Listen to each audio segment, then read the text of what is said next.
What's up, everyone? Today I'm going to do a 3-year ownership review of a BMW i3 battery electric vehicle. This is a car I've had, well, for 3 years now, and it served me quite well. I figure since my other long-term review video did pretty well, I'd do another one.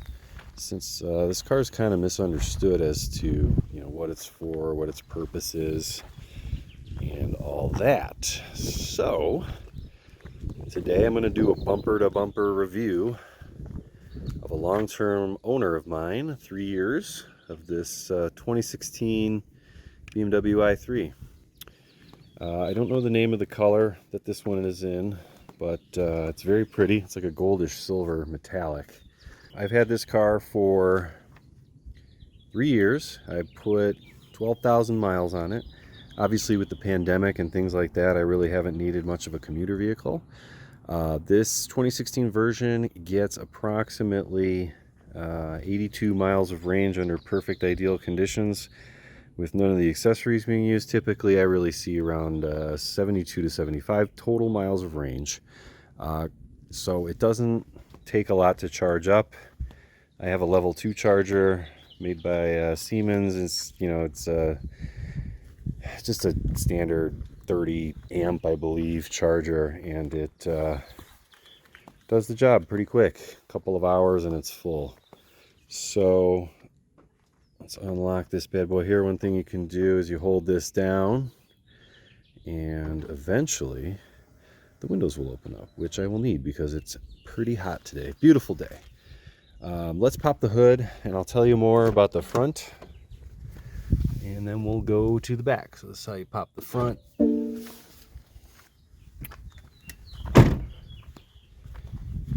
then there's a little latch under here. Push that, pops open, and as you can see, there's a very small frunk, which has basically just hold my standard plug charger. You got your wiper fluid reservoir here, which for some reason it seems like this is a very small wiper fluid reservoir. I'm constantly filling it up, which is kind of strange because it doesn't even rain that much here, but there's a lot of pollen and crap, so maybe I'm just using it to get that off. Other than that, these just lift off. The battery is the one thing. The 12 volt battery is one thing that I had to replace, and that is behind here. You can watch a video on how to replace that. Overall, this car doesn't really have any issues in the front. It's these are like plasticky bumpers, so even if you did hit anything, which I didn't, you're not going to have a whole heck of a lot of issue. I'll show you the side doors as well. These lights are really great. These laser lights, adaptive laser lights. I don't know if you can see that in there. Or sorry, adaptive LED lights. They're not the laser lights, but they're really good. The weird thing though is that these halogens are the high beams. So if you put on your high beams, you have this like ugly yellow light on top of where the normal coolish sunlight 5000K or maybe 3000K LED lights are. So that's kind of a weird feature. These parking sensors also don't really tell you much until the very last second. It's like you can be pulling into a space and then all of a sudden it's like brrr, goes crazy, and it's bizarre. But anyway, the parking sensors aren't that great, but it's such a small car, you typically don't need it. I mean, this hood is 1, 2, 2.5 hands or whatever you want to call it. It's got this cool little logo here. It's got like a weird blue surround. I kind of like the way it looks. Gives it a unique look. These wipers though, they're huge. They're like, it doesn't say on here, but I would guess they're like 28 inches or something, because this window is huge and curved and it goes way back. They work pretty well, but they also go out, and then this one goes that way, so it's kind of bizarre. Definitely an interesting design. As for the wheels, These are the 20s that came with the car. I'm selling it, so I put the original wheels back on. The 19s you can get with all-season tires actually ride much better. Would recommend these 20s ride kind of harsh, and they have summer tires on them. I don't know if they're Bridgestone something or others. I don't think they're the Acopias, I believe. Yeah, Acopias. They don't really give the best ride. You know, I think that's for a reason. So anyway, if you can, swap them out to the 19s. They're much cheaper. And then this car kind of eats tires a little bit. I had to replace the set within 10,000 miles. So it definitely, the rears especially, because of the regenerative braking on these, it kind of drags the tire along as it's braking. It just does that every time you let off the gas. So I think that causes excessive tire wear. The visibility is really good out of this thing, except this pillar here definitely gets in your way. And I'll show you what I mean when I get inside this thing. I'll just do the whole outside first, and then we'll go inside here. Mirrors are great. They got big old light turn signals on them. These doors are kind of annoying. You can push your thumb in with your key in your pocket sometimes to unlock it, but it doesn't always work. So you're like fiddling around, and you got to get the stupid key thing out to unlock it. I don't know if that's just user error or what. But anyway, we'll get to the interior in a second. Overall, these panels, they're like plasticky. They're not made out of aluminum or steel or anything. So if somebody, you know, bumps your door or whatever, you're not going to have issues. This here is a suicide door. So this pulls out like this, which can be nice.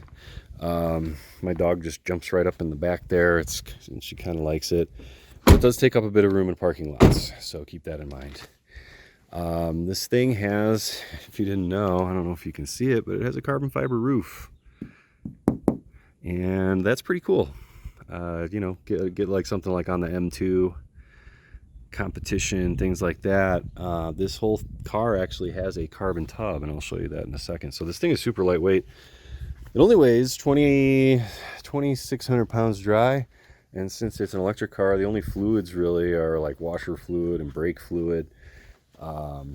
So, you know, not exactly a ton of fluid. So I would gather, you know, 2,750 pounds wet, which is quite light for a 180 horsepower electric car. So as far as the rest of the exterior goes, working our way back, this is the charge port. Seems to work pretty well. I know some people have issues with their door sticking, but you just push it in, pops right out. That's your 30 amp or, you know, slow charger. And then this is for direct DC charging, which I don't think you should ever really use for this car, because you can only do fast charging up to 80%, and you can also damage your battery quite a bit. So yeah, this thing lights up blue, I believe, when it's charging, or green when it's full. I don't know, it says it right here. Yeah, so you know, you leave it open, and when you lock it, it locks your charger in place. You unlock it, you can remove it. Kind of a cool feature, so no one's screwing around with your charging. As for the back hatch, it's very nice.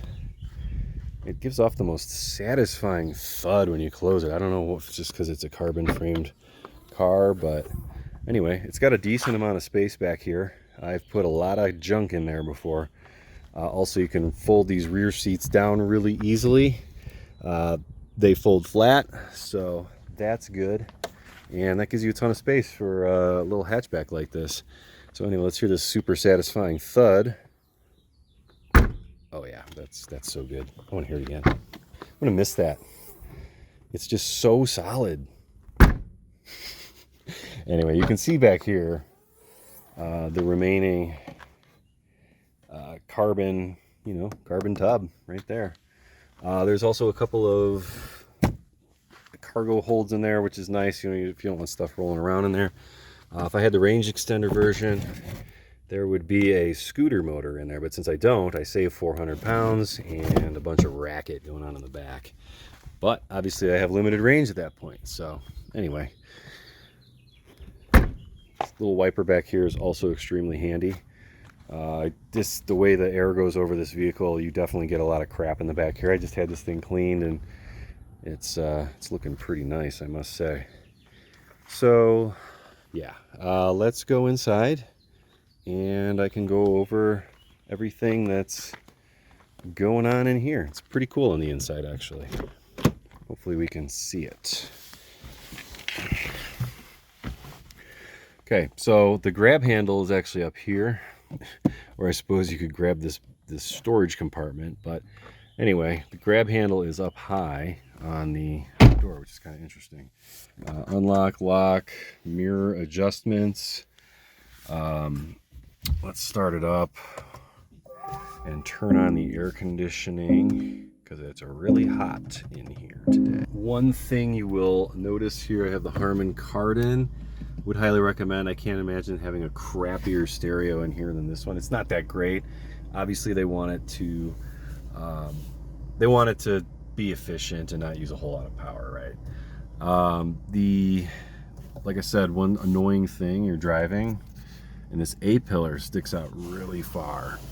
I have really long arms and I'm reaching as far as I can forward, and it's right in the middle where you want to see a lot of times, especially if your seat's way back. Even if it's forward, I mean, it's going to be right there. It's just a big, thick A-pillar because this is a carbon tub vehicle and the tub goes all the way around. So I guess there's really no way around that, but whatever. Also, probably the biggest annoyance with this vehicle is the wind buffeting. You obviously want to be as efficient as possible when you're driving, and having your windows down is certainly one way to not use the air conditioning or the heating. But with the way this window is designed, it just really makes an absolute ton of wind buffeting noise when you have the windows down.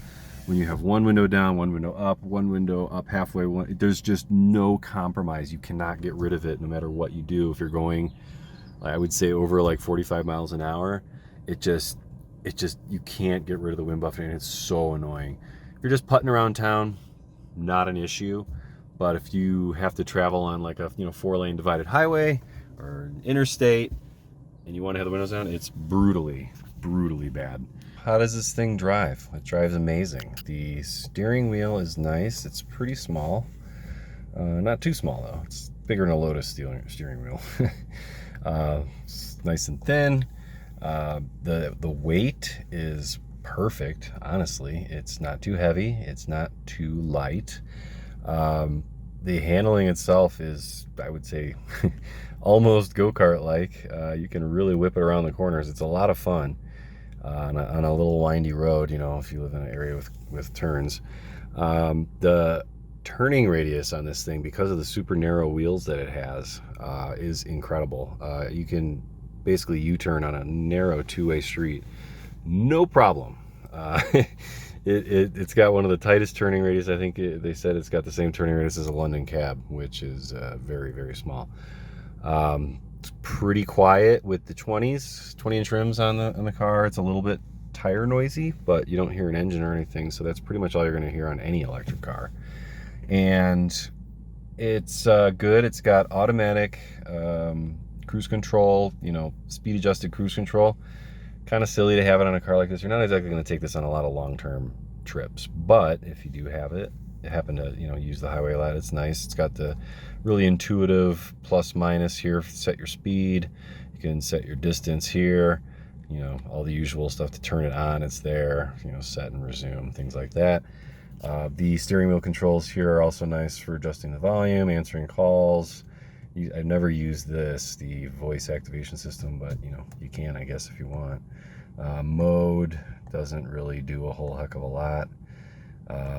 Probably puts your music up there or something. I don't know. I think it changes your audio inputs or something like that. It seems what it wants to do there. But yeah, driving it's very comfortable. The seats aren't ultra comfortable. They're extremely thin, which I don't know if you can see it here, but they're hollow in the back to save weight. So they're not ultra supportive. They're comfy, but not, I wouldn't say they're super plush or anything like that. They're manual, and you know, you get the right seating position. It's a nice place to be for 75 miles, which is all you're really going to drive this thing at the max anyway. So yeah, so that's the driving dynamics.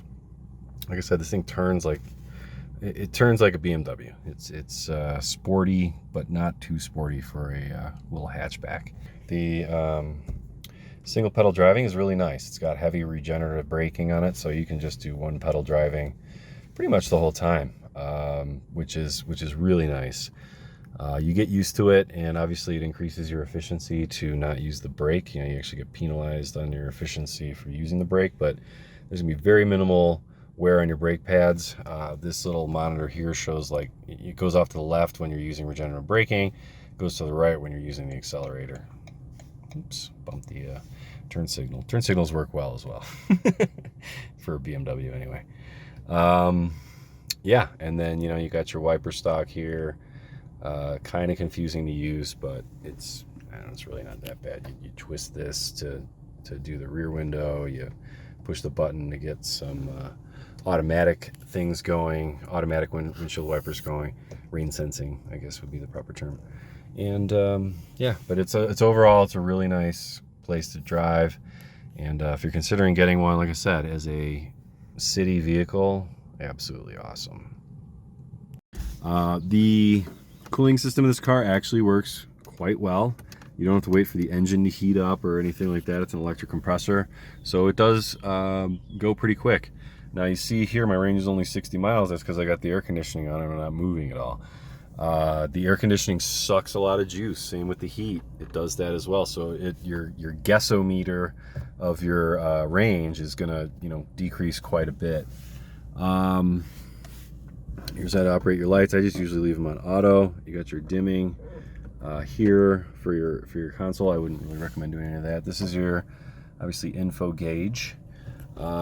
This is how you turn on the car. So you push in the brake, you press start, move it to drive that way, move it to reverse that way, move it to neutral that way.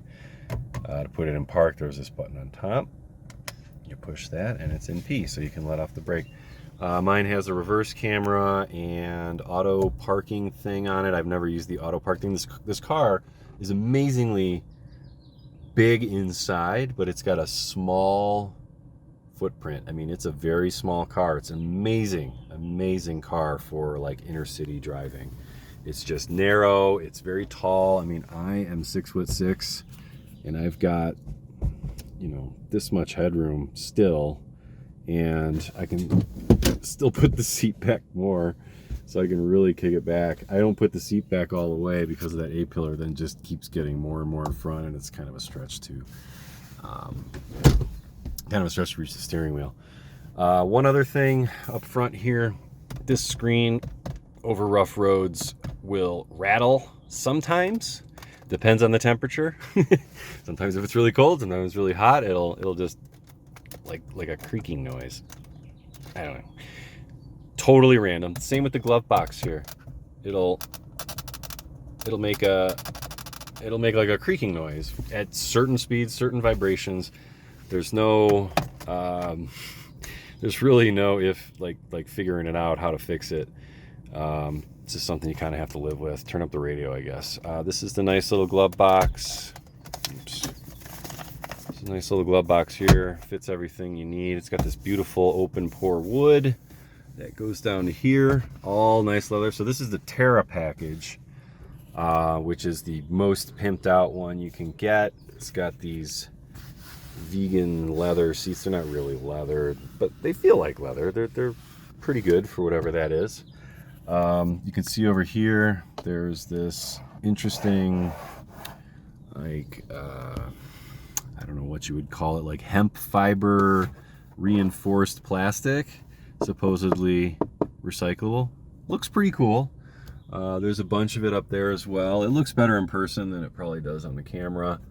Kind of gives it like that forged carbon fiber look. I mean, not really. It's obviously hemp fibers rather than actual carbon fiber, but and this material is nice. This area here with the leather for your armrest is good. There's also another armrest down here which is good.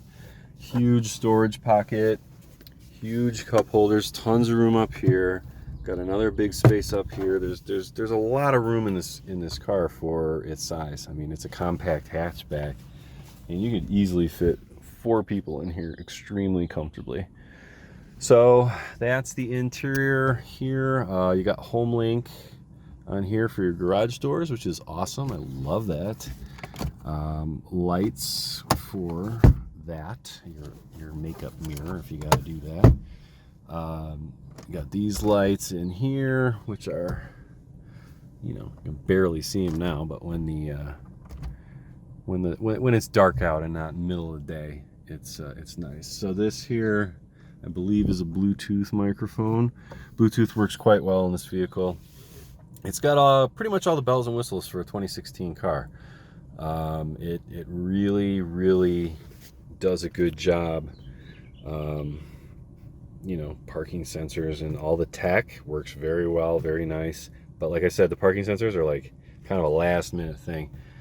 It's very strange. But you do have this radar screen up here, which, you know, shows you how far away you are from stuff. But sometimes it gives a false alarm. You know, they're not perfect. The iDrive system is also good. It's very responsive, and you know, it's got all the doodads. You can, you know, I'm sure there's some video out there that can do something with regards to that. It does have a parking brake, which I found kind of interesting. It also says parking sensor button, Eco Pro mode, comfort mode. I've never used any of those. It already gets insanely good mileage. The mileage can vary, but typically 80 to 100 EMPG equivalent, which is, you know, really good. With this, so this here glove box is also kind of interesting. You got a nice big storage area under here with, you know, a lighter and USB ports and junk like that. You can tilt this whole thing back though, dump all your stuff out if you want, but it makes a pretty nice armrest. You know, it's small, it's narrow, it's barely wider than my hand. But it does a good job. As far as these seats go, one of the other things that people always ask about, let's turn this off. Okay, so these seats, as far as they go, they are manual. And honestly, they work pretty well, except for the driver's seat here has a kind of in-between setting where like one rail is just kind of cocked off. I don't know, probably just my car. But, you know, I thought that not having electric seats was going to be annoying, but it really, with the quick adjustment, it's honestly no big deal. As long as you don't have to like sit up really high or low and just keep it on the same plane, no big deal. So anyway, as you can see here, we got this carbon fiber tub, very visible, very cool. It's obviously not like pretty carbon fiber, that would cost a whole heck of a lot more to get the weave all proper. But yeah, it's just a cool car. I'm definitely gonna miss it for city driving. It's just, you know, but you know, it's time to go. They're offering me more than I paid for it a few years ago, so I just can't resist. So anyway, the back seats here, this is my seat almost all the way back. You can fit 2 adults back here. Wouldn't recommend a long trip, but this car can't go very far anyway, so kind of not really a big deal. You gotta use 2 hands, pull and pull down on this at the same time, but as you can see, folds down nice and flat. And yeah, same with the other side, you can do the same thing. Other than the suicide doors, not a whole heck of a lot of weird quirks here and features. But you know, these doors also make a nice satisfying thud when you shut them. Very nice.